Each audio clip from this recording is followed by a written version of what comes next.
We're here to document the process of serography, or screen printing. My name is David Dottie, and I'm the co-founder and creative director for Wide Eyed Magazine.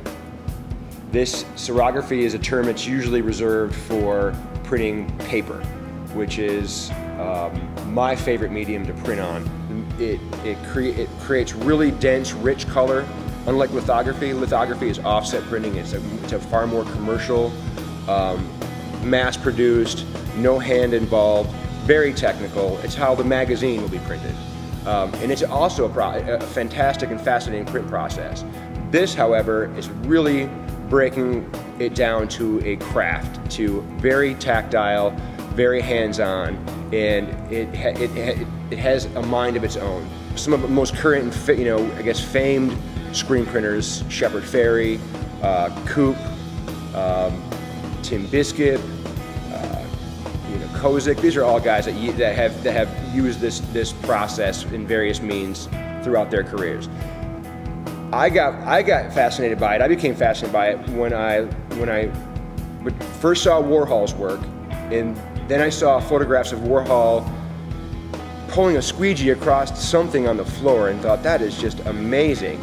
And it was those cats that took what was up to that point really just a commercial process, and took it out of the commercial world and brought it into the fine art world. And you could tell that when you're watching that old footage that they had not a clue. They were just dragging that squeegee back and forth. And if you look at his prints now, here we are 20, 30 years later, and the stuff is just amazing. The accidents, the happy accidents, are just phenomenal. And we've come a long way since then. The process has been refined, to a very finite degree. But there's still that, the ink's going to do what the ink's going to do. The screens, every process, every part of the process is a step away from the computer, or a step away from the hand, and again you get these beautiful outcome. And you just, when that last color goes down, it's just like serendipity. It just blows your mind. It's just the most amazing process. So we're going to show today the process of printing the first wide-eyed cover. It's a real simple and archaic process. I don't know the full details of the history as I probably should, but it is akin to stenciling. It was developed in Asia at one point in time, and it's been just kind of progressively coming this way. So what it is it's the process of taking a screen, all kinds of different ways and methods to make a screen, but this happens to be an aluminum frame, oversized screen. What you have is a mesh, and the mesh is this is silk screening. This is your silk screen. Now they're nylon and composites and all kinds of of modern materials, but the process is the same as when they use silk to do this. You have a frame with a screen stretched over it.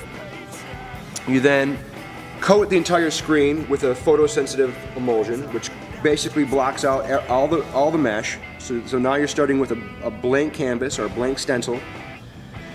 Then through the process of your art process, traditionally it was done with Rubylith and cameras, and basically you need to create a piece of artwork that is one color plate, one color, and it has to have a 100% opacity, so that when you apply that artwork to this screen after it's been coated, you put it into a exposure unit which exposes it to UV light. Everywhere that the light hits, the emulsion hardens. You then you simply just wash it. You pull your film off and you simply wash off what's there. What you end up with is basically a really fancy stencil, just like cutting a stencil in paper. This one allows ink to flow through only the open screen, and the emulsion blocks out the rest of it. So thus, one color is laid down at a time. That's why the process to me is so fascinating. You can do one color and have it look gorgeous, or you can do 20 colors and have a completely different result. And that's something different and unique to screen printing, is that ability to really layer inks, use those translucencies. Inks, again, are another fascinating part of screen printing. In serigraphy, in flat stock printing, the inks are so opaque that it's one of the only mediums that allows you to print white onto black. You can literally take and print a white imprint onto a black object, onto a black paper, wood, doesn't matter. That's something that other processes aren't able to do. The other great thing about screen printing is that you can print on anything. Anything. It's all alchemy. It's just what your inks are. It's just what ink you choose for what material. Ain't no sunshine when she's gone, and she's always gone too long. Anytime she goes away, way, way, way.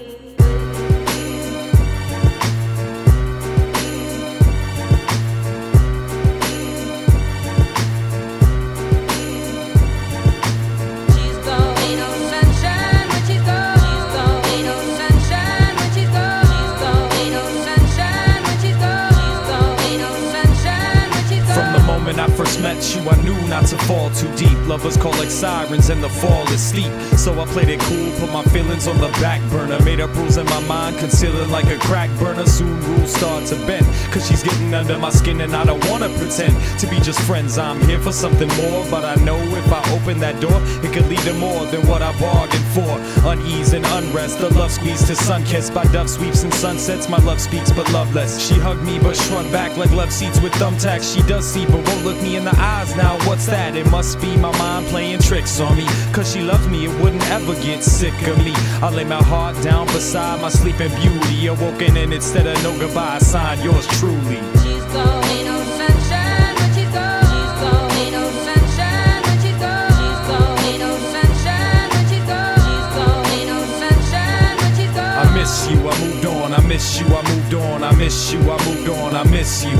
Once the nectar from the blossom, now the specter in my closet can't correct these leaky faucets of broken pieces that I sift through. I wish you never crossed my path that afternoon, cause if you ever cross my path again soon, I wish you remember how much Matt had meant to you, but lived through memories that left me scarred like tattoos. Now my days are spent trying hard to forget your embrace, your face, your taste, your scent. Refine mine behind a divine silhouette, more intoxicating than Dionysus wine. Feast for the eyes, leaving pillows wet. My Helen of Troy, compelling but coy, selling my joy down river.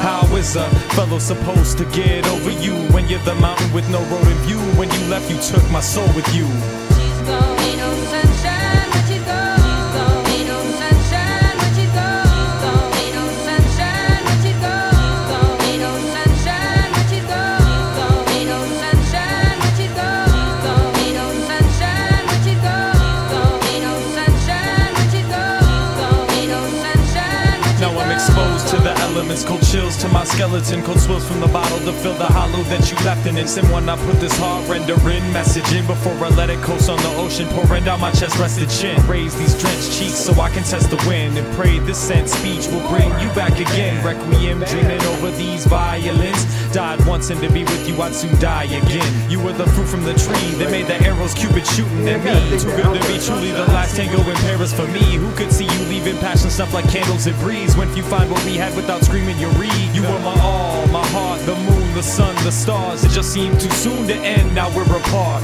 I check the forecast and they say sometimes cumulus clouds color compromise weak sunshine now. She's gone, ain't no sunshine when she's gone. She's gone, ain't no sunshine when she's gone. She's gone, ain't no sunshine when she's gone. She's gone, ain't no sunshine when she's gone. She's gone, ain't no sunshine when she's gone. She's gone, ain't no sunshine when she's gone. She's gone, ain't no sunshine when she's gone. She's gone, ain't no sunshine when she's gone.